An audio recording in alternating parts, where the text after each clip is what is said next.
नमस्कार, स्वागत है आप सभी का वीडियो गुरु में। और आज हम लोग बात करने वाले हैं मेंसुरेशन की। मेंसुरेशन यानी क्षेत्र मिति में अभी तक हम लोगों ने पढ़ा टू डायमेंशन के बारे में, जहां पे हमने देखा दो विमाओं के जो आकृति है, चाहे वो स्क्वायर हो, चाहे रेक्टेंगल हो, चाहे रोम्बस हो, सर्किल हो, ट्राइंगल हो, इन पर बेस्ड जो सवाल बनते हैं वो किस तरीके के होते हैं, क्या उनका कॉन्सेप्ट है। आज हम लोग जो बात करने जा रहे हैं वो बात करने जा रहे हैं थ्री डायमेंशन की, यानी तीन विमाओं पे जब आपकी कोई आकृति बनती है, या आप कह सकते हैं जो सॉलिड आपके शेप्स बनते हैं वो क्या होते हैं, और वो सॉलिड शेप्स के बारे में हम लोग पढ़ेंगे। तो थ्री डायमेंशन यानी आपकी ऐसी आकृति जिसमें आपके पास लंबाई, चौड़ाई और ऊंचाई तीनों हो। लंबाई, चौड़ाई, ऊंचाई तीनों हो, या आप ऐसा कह सकते हैं ऐसी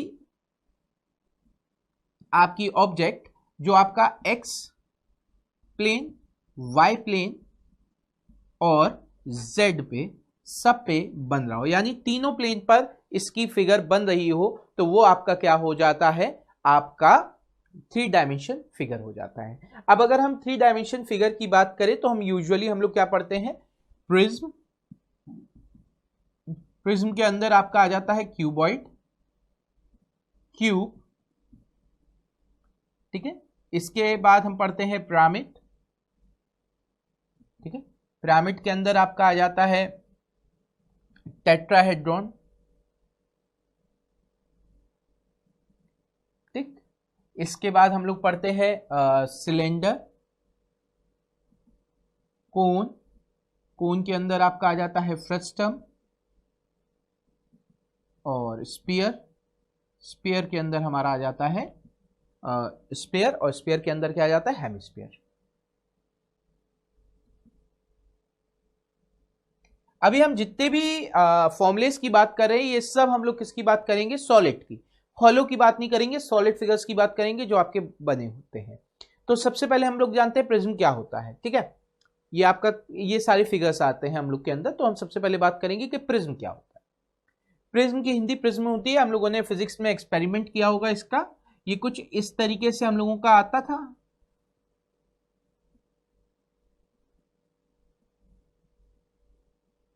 याद है।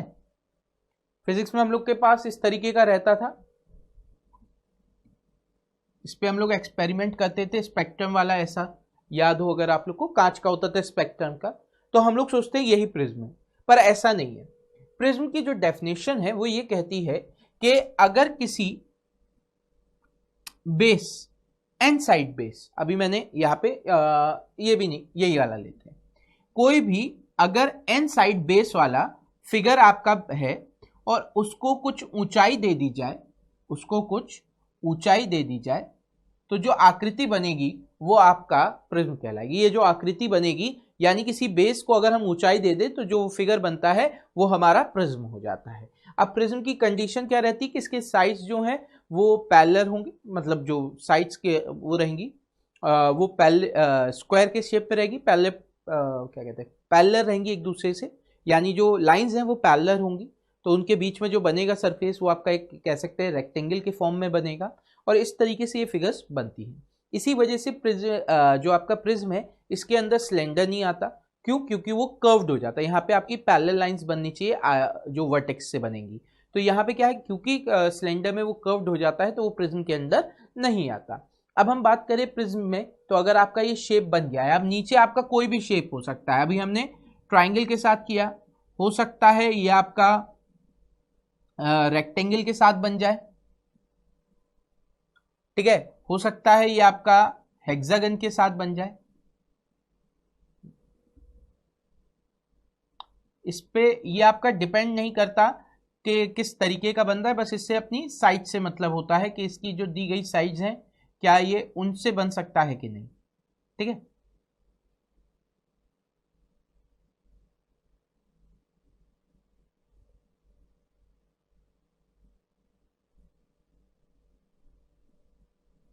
ये अगर ये इस तरीके से भी बन रहा है तब भी ये आपका क्या है, प्रिज्म ही है। यानी अगर ये हेक्सागन से बन रहा है तब भी ये प्रिज्म ही बनेगा, इसका बेस कुछ भी है। क्लियर है बात? अच्छा, अब मैंने कहा यहां पे हमें क्या निकालना पड़ेगा। तो जब भी थ्री डायमेंशन फिगर्स की बात होगी तो हम लोग हमेशा कैलकुलेट जो चीज करेंगे वो करेंगे सरफेस एरिया, ठीक है। अब ये सरफेस एरिया दो चीजों का हो सकता है, या तो लेटरल जिसे हम लोग पार्श्व पृष्ठ क्षेत्रफल कहते हैं, या फिर टोटल जिसे हम लोग संपूर्ण पृष्ठ क्षेत्रफल। सरफेस एरिया यानी क्या हो गया? सरफेस एरिया आपका पृष्ठ क्षेत्रफल, लेटरल सरफेस एरिया और टोटल सरफेस एरिया। लेटरल यानी पार्श्व और टोटल मतलब संपूर्ण। और करेंगे वॉल्यूम की बात यानी आयतन। अब पहले हम लोग अगर कोई प्रिज्म बनाते हैं, मान लीजिए मैंने एक अभी प्रिज्म बनाया इस तरीके से, तो अगर मैं इसके किसकी बात करूं? लेटरल सरफेस एरिया की, तो लेटरल सरफेस एरिया इसका क्या होगा? यानी पार्श्व पृष्ठ क्षेत्रफल क्या होगा? अब देखो पार्श्व पृष्ठ क्षेत्रफल क्या है, अगर मैं इसकी जो ये बाउंड्रीज है उसे खोल दूं तो ये कुछ इस प्रकार से बन जाएगा।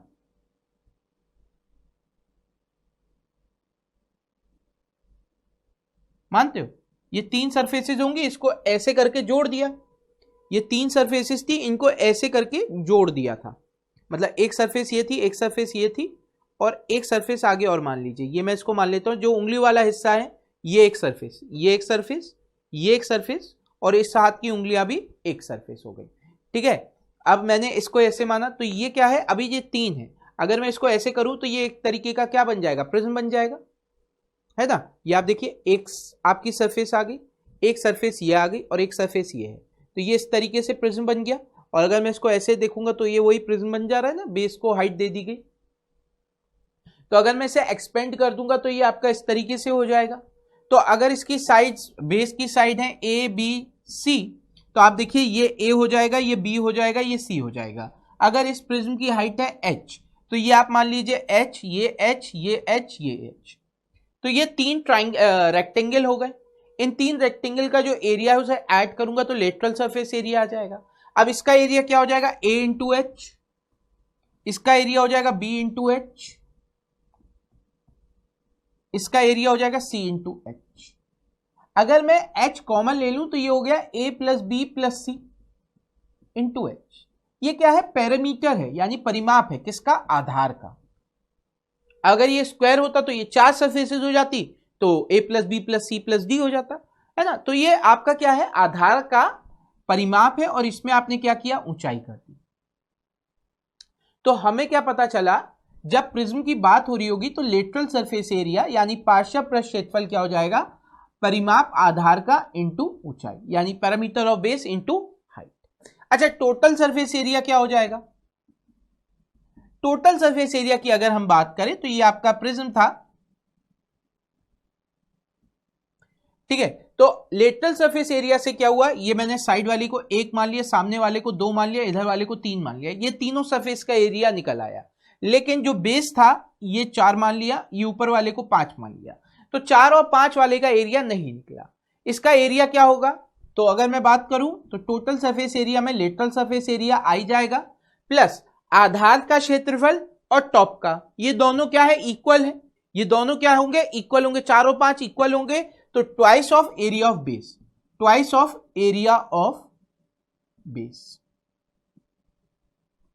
ठीक है। आधार के क्षेत्रफल का दुगना उसमें जोड़ दिया जाएगा। अब इसके बाद आता है वॉल्यूम। वॉल्यूम यानी आयतन। वॉल्यूम क्या है? कि इस प्रिज्म के अंदर जितना हिस्सा बंद है, अभी कितना हिस्सा बंद है इसके अंदर? आप ऐसा समझो, ये एक ट्राइंगल था, इसको मैंने ऊंचाई दी, यानी इसके एरिया में जितना ये हाइट बढ़ता चला गई उतना इसका एरिया बढ़ता चला गया, इसके अंदर बंद होने वाला एरिया बढ़ता चला गया। तो बेस का एरिया क्या होगा? एरिया ऑफ बेस, और फिर इसको जितनी ऊंचाई दी जा रही है, तो वॉल्यूम यानी आयतन हो जाएगा area of base into height, यानी जो आधार था उसको जितनी ऊंचाई देते चले गए उसका वॉल्यूम उतना होता गया। तो area of base into height हमारे पास वॉल्यूम आ जाएगी। तो ये हो गया प्रिज्म, ये हो गया प्रिज्म। प्रिज्म में हमने क्या तीन फॉर्मूले पढ़े? Lateral surface area equal to parameter of base into height. Total surface area में क्या पढ़ा? Lateral surface area plus twice of area of base, ठीक है। टोटल सरफेस एरिया हो गया। और वॉल्यूम में क्या पढ़ा? Area of base into height, ठीक। अब मैंने आपसे कहा प्रिज्म के आधार पे ही आपका क्या चलता है, क्यूबॉइड यानी घनाभ। ठीक है, घनाभ या क्यूबॉइड आपका इसी पे चलता है। ये क्या है, अगर आपसे कहा जाए किसी रेक्टेंगल को ऊंचाई दे दी गई है, क्या कहा जाए, किसी रेक्टेंगल को ऊंचाई दे दी गई है, तो ये आपका क्यूबॉइड बन जाएगा। तो इसको मान लो L, ये B, ये H। अब इसमें आपका जो लेटरल सरफेस एरिया है वो यूजुअली आपके सवालों में एरिया ऑफ फोर वॉल्स के नाम से आता है। सवालों में ये एरिया ऑफ फोर वॉल्स के नाम से आता है। लेटरल सरफेस एरिया क्या हो जाएंगी, जो सरफेसेस इसे चारों तरफ से बंद कर रही हैं, तो ये क्या हो जाएगा, एक दीवार, चार दीवारें हो जाएंगी कमरे की। इसके लिए आपका क्या हो जाएगा, फॉर्मूला आपको पता है, LSA का होता है parameter of base into height. तो आधार का परिमाप कितना बन रहा है हमारा, आधार का परिमाप यानी area parameter of rectangle twice of L plus B, और इसमें मैंने H का मल्टीप्लाई कर दिया, तो मेरे पास क्या आ गया, एरिया ऑफ फोर वॉल्स। अच्छा, अगर मैं टोटल सरफेस एरिया की बात करूं, टोटल सरफेस एरिया क्या हो जाएगा आपका, twice of L plus B into H, twice of L plus B into H, है ना, lateral surface area plus twice of area of base. Area of base क्या हो जाएगा, L into B, area of base क्या हो जाएगा, L into B. मैंने 2 common ले लिया, LH plus BH plus LB, ये आपका टोटल सरफेस एरिया आ गया इसका। तो आप देखिए यही आपका फॉर्मूला होता है, ये क्या था, LH था ना, LH plus BH plus LB, यही फॉर्मूला हम पढ़ते हैं टोटल सरफेस एरिया का। वॉल्यूम क्या होता है, वॉल्यूम होता है area of base into height. Area of base कितना है, L into B into height यानी H। तो ये आपका आ गया L into B into H, ये आपका क्या हो गया, वॉल्यूम हो गया। तो यहां से हमने क्यूबॉइड का क्या पढ़ लिया, एरिया ऑफ फोर वॉल्स या लेटरल सरफेस एरिया, फिर आपने पढ़ा टोटल सरफेस एरिया और वॉल्यूम। आगे बात करते हैं, इसके बाद क्या आता है, क्यूब। क्यूब यानी घन। घन क्या होगा, घन आपका आप कह सकते हैं रेगुलर फिगर है, जहां पर आपकी सारी साइड्स क्या है, बराबर हो गई, यानी लंबाई चौड़ाई ऊंचाई तीनों बराबर है, लंबाई चौड़ाई ऊंचाई तीनों बराबर है। तो इसके केस में LSA या आप कह सकते हैं एरिया ऑफ फोर वॉल्स कितना होगा, आधार का परिमाप 4a, आधार का परिमाप 4a, parameter of base 4a into height, height भी क्या है, a है, तो ये हो जाएगा 4a स्क्वायर, 4a स्क्वायर। अच्छा, total surface area, total surface area LSA यानी 4a square plus twice of area of base. Area of base क्या होगा, एरिया ऑफ स्क्वायर क्या होता है, a स्क्वायर, तो 2a स्क्वायर, ये आपका आ गया 6a स्क्वायर। इसके बाद आपका आता है वॉल्यूम। वॉल्यूम क्या हो जाएगा यहां पर, वॉल्यूम आपका हो जाएगा area of base into height, A cube. ठीक है, अच्छा यहां पर एक चीज और रह गई, क्यूबॉइड का डायगोनल। यहां पे एक और टर्म रह गया, क्यूबॉइड का डायगोनल। ये अगर आपके पास क्यूबॉइड है, क्या है, क्यूबॉइड है, और मुझे इसका डायगोनल चाहिए, क्या है, क्यूबॉइड है, अगर इसका डायगोनल चाहिए, तो डायगोनल क्या होगा, एक वर्टेक्स, बेस के किसी एक वर्टेक्स से उसके अपोजिट में टॉप में जो आपका वर्टेक्स होगा उसको जोड़ने वाली लाइन। अब ये आपका डायगोनल मान लेते हैं D, तो ये डायगोनल का जो फॉर्मूला है वो हो जाता है अंडर रूट में L square plus B square plus H square. क्या हो जाता है, अंडर रूट में L square plus B square plus H square. कैसे आया, अगर मैं जोड़ूं इसका बेस का डायगोनल और ये हाइट, तो ये ट्राइंगल कुछ इस प्रकार से बन जाता है ना, ये ट्राइंगल कुछ इस प्रकार से बन जाता है, ये हाइट है और ये क्या है, इसका डायगोनल है ना, ये बेस का डायगोनल, और बेस का डायगोनल किसके बराबर होना चाहिए, रेक्टेंगल का डायगोनल क्या होता है, अंडर रूट में L square plus B square. ये आपका बेस है, ये हाइट है, पाइथागोरस यहां लगाओगे तो क्या हो जाएगा, इसका square L square plus B square plus इसका स्क्वायर H स्क्वायर, इसका डायगोनल ये आ गया। क्लियर है, H स्क्वायर। अब सही है, ये इसका डायगोनल हो जाता है क्यूबॉइड का। अच्छा, क्यूब के डायगोनल की बात करें, क्यूब का डायगोनल भी इसी प्रकार से निकल आएगा हमारा। यहां पे अगर मैं इस पॉइंट से इस पॉइंट को जोड़ दूं तो ये जो डायगोनल है वो कितने के बराबर हो जाएगा, ये डायगोनल आपका a√3 के बराबर हो जाएगा। सेम केस ये आपका जो बेस है ये आपका a√2 हो जाएगा। a√2 का square plus a square under root में करेंगे तो डायगोनल आ जाएगा, इसको सॉल्व करेंगे तो आपके पास आ जाएगा a√3। क्या आ जाएगा, a√3, तो डायगोनल हो जाएगा a√3। अच्छा, कई बार इसमें फेस डायगोनल की बात होती है, फेस डायगोनल। अब फेस डायगोनल क्या होगा कि कोई भी आपका जो फेस बन रहा है क्यूबॉइड का, यानी ये वाला डायगोनल जो आपका फेस पे डायगोनल आ रहा है वो आपका फेस डायगोनल हो जाएगा, और ये कितना होता है, a√2। ये आपका क्या होता है, a√2। तो क्यूबॉइड में कई बार पूछा जाता है, क्यूब में पूछा जाता है कई बार, क्यूब का जो वो है फेस डायगोनल और क्यूब का जो आपका नॉर्मल डायगोनल है उनके बीच का रेशियो ज्ञात करो।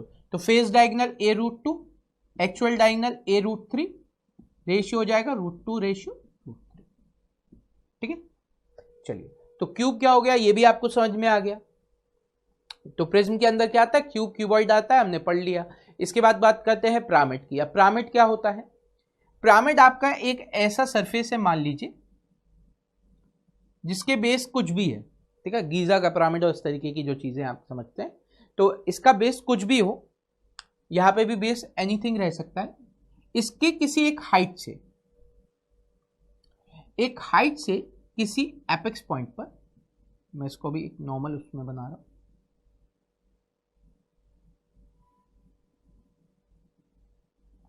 ठीक है। तो अगर आपके पास कोई बेस है, उसके ऊपर किसी एक एपेक्स पॉइंट या आप कह सकते हैं हाइट पर से अगर मैं इसके सारे वर्टिसेस जोड़ दूं, इसके सारे शीर्ष बिंदु यानी कोने जोड़ दूं, तो आपकी जो फिगर बन के आएगी वो आपका क्या कहलाती है, पिरामिड कहलाती है। अब ये जो पिरामिड आपके सामने बनकर आता है, इसमें आपकी दो हाइट आती है।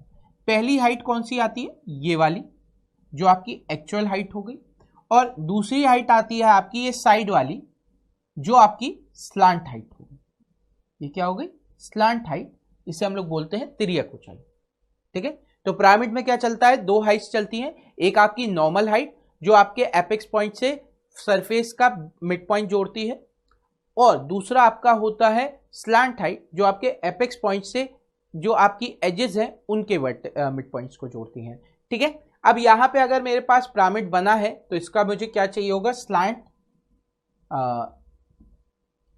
LSA यानी लेटरल सरफेस एरिया। अब देखो, लेटरल सरफेस एरिया के लिए अगर मैं इसे खोलूंगा तो यहां पे मान लीजिए इस तरीके से खुलेगा, ऐसे 4 ट्राइंगल खुल जाएंगे, ऐसे 4 ट्राइंगल खुल जाएंगे। ये इनकी स्लांट हाइट होगी, ये इनकी स्लांट हाइट होगी,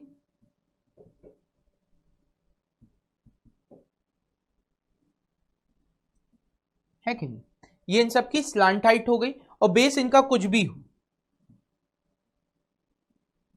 तो आपको क्या पता है, अगर इन सबका एरिया चाहिए तो मैं कह सकता हूं 1/2 A + B + C + D into slant height, यही कह सकता हूं। और ये क्या है, इनका परिमाप, ये क्या है, इसका परिमाप है।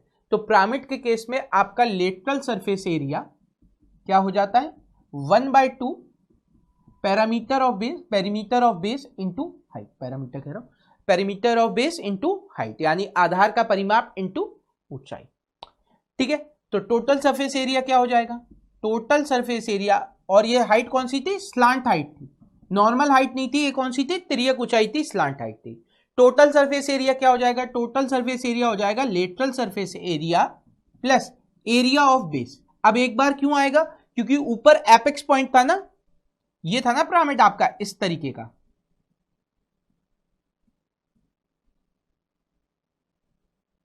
ये पिरामिड कुछ इस तरीके का था। अब ऊपर तो कोई सरफेस नहीं है ना, नीचे ही सिर्फ एक बेस में सरफेस है, तो एरिया ऑफ बेस हो जाएगा। तो टोटल सरफेस एरिया क्या हो जाएगा, LSA plus area of base. अब इसका आप वॉल्यूम निकालने जाओगे तो इसका वॉल्यूम हो जाता है 1/3 area of base into height, 1/3 area of base into height. अब देखो इसको पूरा सॉल्व नहीं कर रहे, यहां से आप एक चीज कह सकते हो, यहां से एक चीज क्या कह सकते हो, अगर एरिया बेस सेम है, बेस सेम है और हाइट इक्वल, बेस सेम है और हाइट इक्वल, तो पिरामिड का जो आपका एरिया होगा वो 1/3 एरिया ऑफ प्रिज्म होगा। पिरामिड का जो आपका एरिया होगा वो 1/3 ऑफ प्रिज्म होगा, ठीक है। 1/3 area of base into height, 1/3 होता है। तो कई बार आता है प्रिज्म से आपका एक पिरामिड निकाल दिया गया तो कितना एरिया बचा होगा, 2/3 एरिया बचा होगा। 1/3 पिरामिड निकल जाता है तो बचता कितना है, 1 - 2/3 बचता है हमेशा। क्लियर? चलिए, अब पिरामिड का एक स्पेशल केस आता है जिसको हम लोग टेट्राहेड्रॉन या चतुष्फलक कहते हैं। अगर हम देखा जाए तो आजकल इस पे बड़ा सवाल पूछा जाता है। तो टेट्राहेड्रॉन होता क्या है, चतुष्फलक क्या होता है, इसको समझ लेते हैं। एक ऐसा पिरामिड, क्या कह रहा हूं, एक ऐसा पिरामिड जिसकी सारी भुजाएं बराबर हो, एक ऐसा पिरामिड जिसकी सारी भुजाएं बराबर हो, यह आपका हो जाता है टेट्राहेड्रॉन, यानी इसका हर जो सरफेस है वो इक्विलेटरल ट्राइंगल है। अब मैं लेटरल सरफेस एरिया की बात करूं, यानी पार्श्व पृष्ठ क्षेत्रफल की बात करूं, तो आप एक सिंपल सा लॉजिक लगाओ, ज्यादा मेहनत करने की जरूरत नहीं है। स्लांट हाइट निकालो, ये निकालो, क्योंकि इसकी सारी सरफेसेस बराबर है तो 1 2 3 ये तीनों का एरिया बराबर होगा। और इनका एरिया क्या होगा, क्योंकि इनकी सारी भुजाएं बराबर है तो इक्विलेटरल ट्राइंगल हो गए। ये ट्राइंगल क्या हो जाएंगे, इक्विलेटरल ट्राइंगल हो जाएंगे, क्योंकि इनकी सारी भुजाएं बराबर है। एक इक्विलेटरल ट्राइंगल का एरिया कितना होता है, √3/4 a²। एक इक्विलेटरल ट्राइंगल का एरिया इतना होता है। अब लेटरल सरफेस में कितनी आएंगी, 3 आएंगी, एक सामने वाली, एक ये फ्रंट वाली, एक इधर वाली सेकंड और ये थर्ड, 3 आएंगी तो 3 का मल्टीप्लाई कर दो, ये आपका लेटरल सरफेस एरिया हो गया।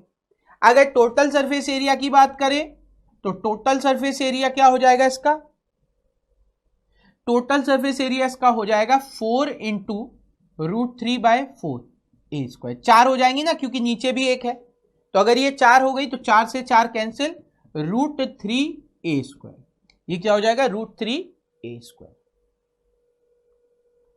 ठीक है।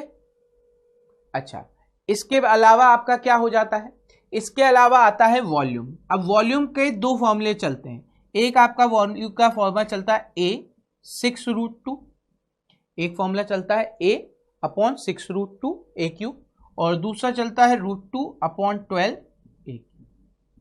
दोनों का मतलब वही है, कोई ज़्यादा डिफरेंस नहीं है, वो वहीं से एक दूसरे से ड्राइव है। अब इसका पूरा डेरिवेशन पे हम लोग नहीं जाते, क्योंकि डेरिवेशन पे बहुत टाइम वेस्ट होगा, उससे याद भी नहीं रहेगा। आप इसे याद रख लो, √2/12 a³, ये वॉल्यूम हो जाता है टेट्राहेड्रॉन का, सही है।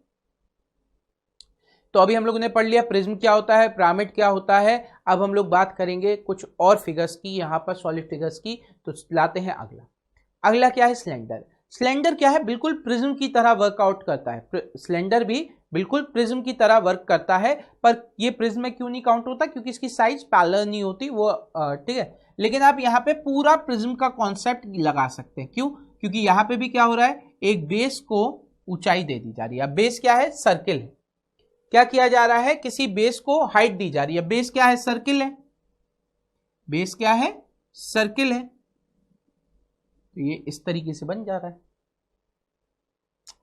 ठीक है। तो ये हमारा सिलेंडर बन जाता है इस तरीके से।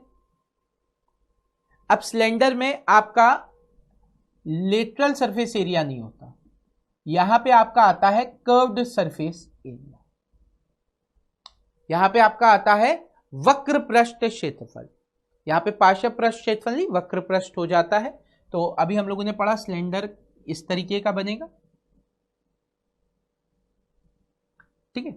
अब यहां पे क्या चलेगा, आपका एरिया लेटरल सरफेस एरिया के लिए आधार का परिमाप इनटू ऊंचाई। तो आधार का परिमाप यानी पेरीमीटर ऑफ बेस क्या हो जाएगा, सर्किल है तो 2πr, सर्किल है तो 2πr इनटू हाइट आ गया। अच्छा, टोटल सरफेस एरिया क्या हो जाएगा, टोटल सरफेस एरिया आपका क्या हो जाएगा, अगर हम सोचें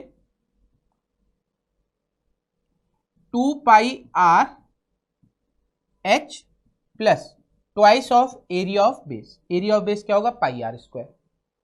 तो अब यहां पे क्या किया आपने? 2 पाई कॉमन ले लिया, आर भी कॉमन ले लिया, 2 पाई आर कॉमन ले लिया, ये अंदर रह गया एच प्लस आर। वॉल्यूम क्या हो जाएगा? वॉल्यूम आपको पता है होता है एरिया ऑफ बेस यानी pi R square into height. ये आपका आ गया volume, pi R square into H. ठीक है, ये आपका किसके से थ्रू आ सकता है? प्रिज्म के। इसी तरीके से अगर हम बात करें कोन, कोन किस पर चलेगा? आपके पिरामिड पर। ये क्या होगा? एक सर्किल पर पिरामिड बना लिया गया है, एक सर्किल पर पिरामिड बना लिया गया है, तो वो आपका हो जाता है कोन, जिसे हम लोग हिंदी में कहते हैं शंकु। ये इसकी बेस रेडियस हो गई r, ये इसकी हाइट हो गई h, और ये इसकी स्लांट हाइट हो गई एस। तो अब इस केस में आपकी स्लांट हाइट क्या हो जाएगी? आप देखिए ये परपेंडिकुलर रहेगा इस पे, यानी राइट एंगल ट्राइंगल बन गया। अगर राइट एंगल ट्राइंगल बन गया तो स्लांट हाइट आप अब लिख सकते हैं अंडर रूट में H square plus R square. ठीक है, यहां पे कर्व्ड सरफेस एरिया यानी पार्श्व पृष्ठ क्षेत्रफल क्या हो जाएगा? सेम लेटरल सरफेस के हिसाब से लगेगा, तो 1/2 आधार का परिमाप, पेरीमीटर ऑफ बेस क्या हो जाएगा? 2 पाई आर एच, 2 से 2 कैंसिल, 2 पाई आर और इसमें स्लांट हाइट यानी इंटू एस एच। तो ये क्या हो गया? पाई आर एस एच। इसको कई जगह एल भी लिखा जाता है, तो पाई आर एल हम लोग पढ़ते हैं। स्लांट हाइट को लेटरल हाइट भी बोलते हैं कई लोग, और एल से डिनोट करते हैं, तो हम लोग पाई आर एल भी पढ़ते हैं। ठीक है, टोटल सरफेस एरिया क्या हो जाएगा? टोटल सरफेस एरिया आपका पाई आर एल हो जाएगा या पाई आर एस एच हो जाएगा, इंटू एरिया ऑफ बेस यानी प्लस पाई आर स्क्वायर। इसको आप लिख सकते हैं pi R S H plus R, या कई जगह अगर इसे एल मान लेते तो लिखते हैं pi R L plus R, pi R L plus R. Clear? अब बात करें वॉल्यूम की, तो वॉल्यूम क्या हो जाएगा? 1/3 area of base. Area of base क्या होगा? Pi R square into H यानी हाइट। तो वॉल्यूम क्या हो जाएगा कोन का? 1/3 1/3 पाई आर स्क्वायर एच। ठीक है, ये बात हो गई कोन की। इसके बाद एक और टर्म आता है जिसे हम लोग बोलते हैं फ्रस्टम, यानी कि छिन्नक, शंकु छिन्नक, फ्रस्टम। अब ये क्या होता है इसको चलिए समझते हैं। ठीक है, तो फ्रस्टम क्या होता है? अगर आपके पास एक कोई कोन है, क्या है? आपके पास कोई एक कोन है, इसके बेस के पैरेलल आपने इसका ऊपर वाला हिस्सा काट के अलग कर दिया। बेस के पैरेलल आपने एक लाइन डाली और इसके ऊपर वाले हिस्से को काट के अलग कर दिया, तो ये आपका एक इस तरीके का फिगर आ जाता है, जैसे पुराने टाइम में वो होता था नाइट लैम्प के ऊपर लगा रहता था, उस तरीके का बन के आ जाता है। या आप कह सकते हैं बाल्टी बन के तरीके का आ जाता है, उल्टी बाल्टी की तरह इस तरीके का आपका आ जाता है। ये आपका फ्रस्टम होता है। अब यहां पर आप देखिए आपकी 2 रेडियस चलती है, एक ऊपर वाली, इससे हम लोग सही नहीं बन पाए,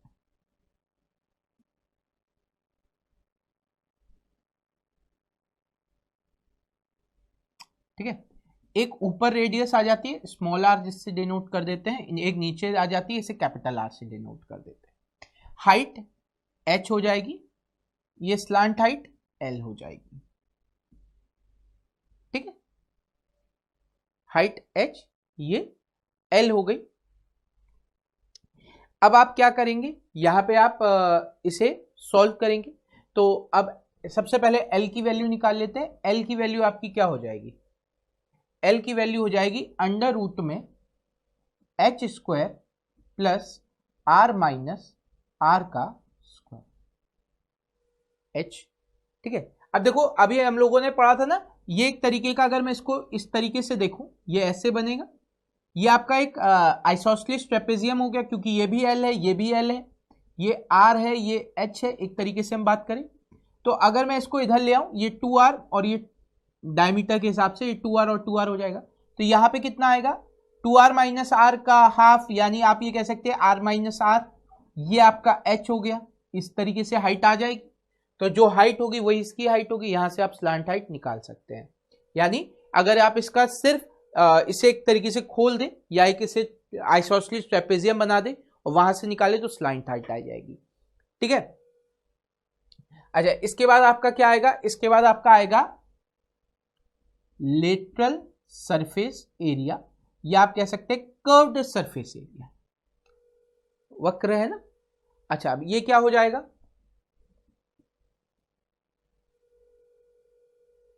अब देखो वक्र पृष्ठ क्षेत्रफल कैसे आएगा आपका,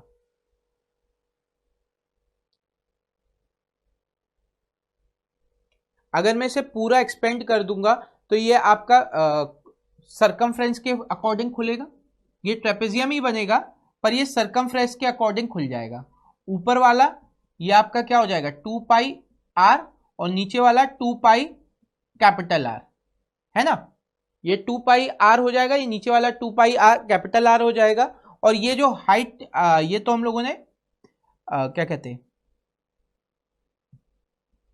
और ये जो होगा ये इसका स्लांट हाइट के बराबर हो जाएगा एल के बराबर, क्योंकि जब ये अकॉर्डिंग टू इसके खुलेगा तो इसकी हाइट क्या हो जाएगी, स्लांट हाइट के बराबर हो जाएगी।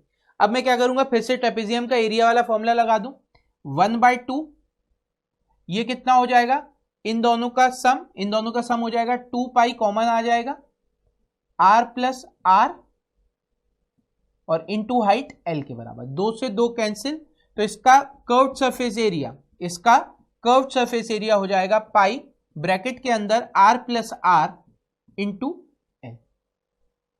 ठीक है।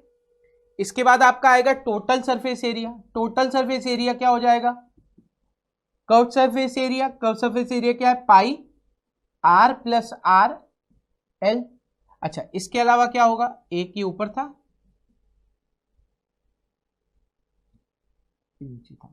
तो ऊपर आर था, ये कैपिटल आर था, ये एच था और ये एल था। तो अब हमें पता है ऊपर का एरिया और नीचे का एरिया दोनों एरिया और ऐड होगा, यानी प्लस पाई स्मॉल आर का स्क्वायर प्लस पाई कैपिटल आर का स्क्वायर। ठीक है। अब इसके बाद आपके वॉल्यूम का फॉर्मूला आता है, वॉल्यूम कैसे निकलेगी, वॉल्यूम का फॉर्मूला हो जाएगा 1/3 pi R square plus R square plus R into R. ठीक है, ये इसका फॉर्मूला हो जाएगा 1/3 पाई कैपिटल आर का स्क्वायर प्लस स्मॉल आर का square plus R into R H. तो ये आपका फ्रस्टम हो गया, क्लियर। इसके बाद आपका क्या आता है, स्फीयर, स्फीयर यानी गेंद कहते हैं या गोला कहते हैं, सॉरी, गेंद जैसा जो हमारा बनता है इसको हम लोग गोला कहते हैं हिंदी में, और इसको स्फीयर मान लेते हैं। यानी आप कह सकते हैं एक सर्किल को 360 रोटेट कर दें तो वो स्फीयर या गोला बन जाता है। इस केस में रेडियस हर जगह की बराबर रहती है, इसकी रेडियस हर चारों तरफ बराबर रहती है, कैपिटल आर मान लेते हैं। तो यहां पे क्या हो जाता है, आपका कर्व्ड सरफेस एरिया और टोटल सरफेस एरिया बराबर रहता है, जो होता है 4 पाई कैपिटल आर का स्क्वायर। मैंने क्या कहा, सर्किल को चारों तरफ घुमा दिया, तो एक सर्किल का एरिया पाई आर स्क्वायर, 4 तरफ घुमाया यानी 4 का हो जाएगा 4 पाई आर स्क्वायर, ऐसे समझ लो। और वॉल्यूम इसका होता है 4/3 पाई आर क्यूब, वॉल्यूम क्या हो जाता है 4/3 पाई आर क्यूब। इसके बाद क्या आता है आपका, इसके बाद आता है हेमिस्फीयर।